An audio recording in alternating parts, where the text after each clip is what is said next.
നമ്മൾ വടക്കാഞ്ചേരിയുടെ പല മുഖങ്ങൾ കണ്ടു, നമ്മൾ അതിന്റെ ഒരു നഗരമുഖം കണ്ടു, അതിനുശേഷം ഉത്രാളിക്കാവില് പോയി ഒരു ഗ്രാമീണ അന്തരീക്ഷം കണ്ടു. ഇനി നമ്മൾ ഇതിന്റെ തന്നെ വേറൊരു വന്യ അന്തരീക്ഷം കൂടിയുണ്ട്. അവിടെയും മനുഷ്യരുണ്ട്, അവർക്കും ആവശ്യങ്ങളുണ്ട്. അപ്പൊ നമുക്ക് അവരോട് ചോദിച്ചറിയാം എന്തൊക്കെ കാര്യങ്ങളാണ് അവർക്ക് വേണ്ടത്. നമ്മളെ വാഴയില് ഈ കുട്ടവഞ്ചി സവാരിയും ഒക്കെ ഉള്ള, അപ്പൊ ഇവർക്ക് പലപ്പോഴും പറ്റുന്നതെന്ന് വെച്ചാൽ കുട്ടവഞ്ചികളൊക്കെ ഉണ്ട്, പക്ഷെ ഇങ്ങോട്ടേക്ക് എത്താനുള്ള സൗകര്യം കൃത്യമായിട്ട് കിട്ടുന്നില്ല എന്നുള്ള ഒരു കാര്യമാണ് അറിഞ്ഞത്. അപ്പൊ എന്താ മൂപ്പനാണ് ഇവിടുത്തെ അല്ലെ? മൂപ്പന്റെ പേരെന്താ? പിന്നെ ഒരു അനില്. അവിടെ നിന്ന് താഴത്തുനിന്ന് വണ്ടി ഇറങ്ങിയിട്ട് ചിലപ്പോൾ വണ്ടിയിലെത്തവരുണ്ടാവും. ഒരുപാട് ആൾക്കാർ ഇങ്ങോട്ട് വരാൻ വണ്ടിയിലെത്തവരുണ്ടാവും, ഇഷ്ടം പോലെ ഉണ്ട്. അപ്പോൾ ഒരു 300-400 മീറ്റർ ഇങ്ങോട്ട് നടന്നു വരണം നമുക്ക് നമ്മുടെ സ്പോട്ടിലേക്ക് മറ്റേ കൊട്ടവഞ്ചിയിലെത്തി എത്തുന്നുണ്ടെങ്കിൽ.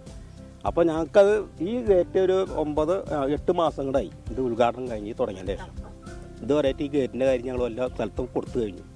കളക്ടർക്കും കൊടുത്തു, MLA കൊടുത്തു. പിന്നെ മറ്റൊരു പ്രശ്നം, സ്ഥിരമായിട്ട് ഈ വന്യമൃഗശല്യം നിങ്ങൾക്ക് നന്നായിട്ടുണ്ട് തോന്നുന്നു. അതെങ്ങനെയാണ്? അവർക്ക് അവരുടെ വിശപ്പിന് അവർ നടക്കും, കാട്ടിലേക്ക് നാട്ടിലേക്ക് ഇറങ്ങും. അത് സ്വാഭാവികമാണ്. നിങ്ങൾക്ക് അതിലൊരു ആശങ്ക ഉണ്ടാവണം? ആശങ്കയുണ്ട്. ഞങ്ങൾക്ക് ഉന്നതിയിലേക്ക് ആശങ്കയുണ്ട്. ഒരു കമ്പിവേലി അവർ പടന്നിട്ട് അത് പൂർത്തീകരിച്ചില്ല, അതൊക്കെ തവിടുപൊടി പോയി. അതൊരു 2 മാസം ഓടിയിട്ടുള്ളൂ. അത് കഴിഞ്ഞാൽ പിന്നെ അത് അങ്ങനെ തന്നെ കിടക്കാം. പിന്നെ നിങ്ങൾ ഇപ്പൊ തെരഞ്ഞെടുപ്പ് വരുന്നു, ഞാൻ നേരത്തെ പറയായിരുന്നു, ഒരുപാട് പേര് മാറി മാറി വരുന്നുണ്ട്, ഭരണം മാറുന്നുണ്ട്. നിങ്ങളെ പോലുള്ളവർക്ക് എന്താണ് ഇത് വേണ്ടത്?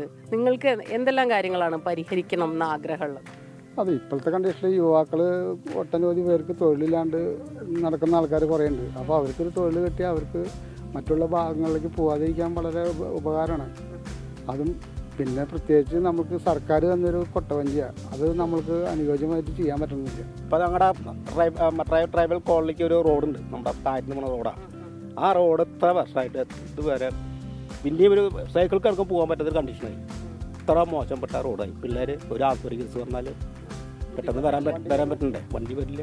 ഈ ഗേറ്റ് ഒന്ന് തുറന്നു കൊടുത്താൽ മതി. ഇത് ആരുടെ എന്തുകൊണ്ടാണ്, എന്ത് കാരണം കൊണ്ടാണെന്ന് നമുക്കറിയില്ല.